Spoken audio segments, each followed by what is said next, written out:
Hi friends, welcome to Razia Begum channel. Friends, like and share, subscribe. దొండకాయ పచ్చడి చేస్తున్నాను, చూడండి ఫ్రెండ్స్ ఎలా చేస్తున్నాను. పల్లీలు, దొండకాయలు పావు కిలో పల్లీలు వేయించుకోవాలి. పల్లీలు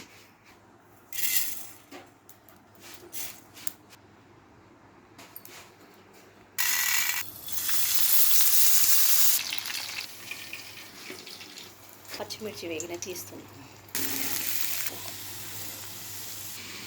పచ్చిమిర్చి మంచిగా వేగిన తీసేసుకున్నాం. దొండకాయలు మంచిగా వేసుకోవాలి. కొంచెం నూనె వేసుకొని కొంచెం ఉప్పు వేసుకొని వేపుకోవాలి. పల్లీలు పొట్టు తీసుకున్నా ఫ్రెండ్స్. కొత్తిమీర కూడా వేసుకుంటున్నాం. కొత్తిమీర వేస్తే బాగా టేస్ట్ ఉంటుంది.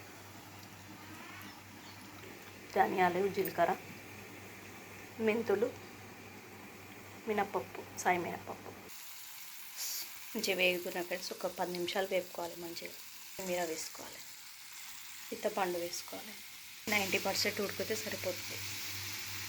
దీంట్లో టమాటా కూడా వేసుకోవచ్చు ఫ్రెండ్స్. నేనైతే ఈరోజు టమాటా వేయకుండా నూరుకున్నాను. చాలా టేస్టీగా ఉంటుంది ఫ్రెండ్స్.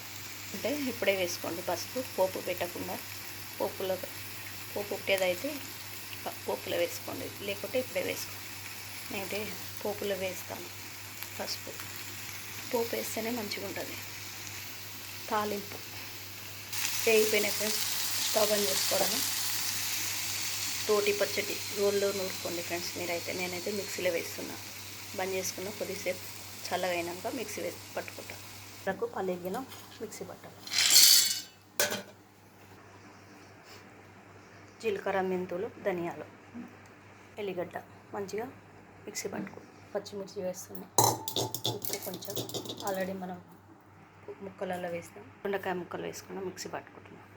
50 గ్రాములు పచ్చిమిర్చి వేసాను ఫ్రెండ్స్. నేను మీరు కారం తగ్గట్టు వేసుకోండి. మీరైతే మిక్సీ తిప్పుకుంటూ ఆపుకుంటూ పట్టుకోవాలి. ఇట్లా ఒకసారి తిప్పి ఒకసారి ఆపి పట్టుకోవాలి ఫ్రెండ్స్. లేకుంటే మొత్తానికి మెత్తగా అవుతుంది. కొంచెం కచ్చపక్కగా ఉండాలి. రోట్లో అయితేనేమో మనం ఎలా కావాలంటే అలా దంచుకోవచ్చు. పట్టేసుకున్న ఫ్రెండ్స్. తాలింపు పెట్టుకోవాలి. తాలింపుకు కావాల్సినది ఎండుమిర్చి, ఎల్లిగడ్డ, కొత్తిమీర, కరివేపాకు. 2 చెంచాల నూనె వేసుకున్నాను. తాలింపు గింజలు, జీలకర్ర, ఆవాలు, మినప్పప్పు ఇది కూడా వేసుకుంటున్నాం. కరివేపాకు, 1/2 టీ స్పూన్ పసుపు. తాలింపు ఇక దొండకాయ పచ్చడి, పచ్చడి వడియాలు వేసాను ఫ్రెండ్స్. ఆమ్లెట్, బాయిల్, రోటీ, దొండకాయ. Like and share.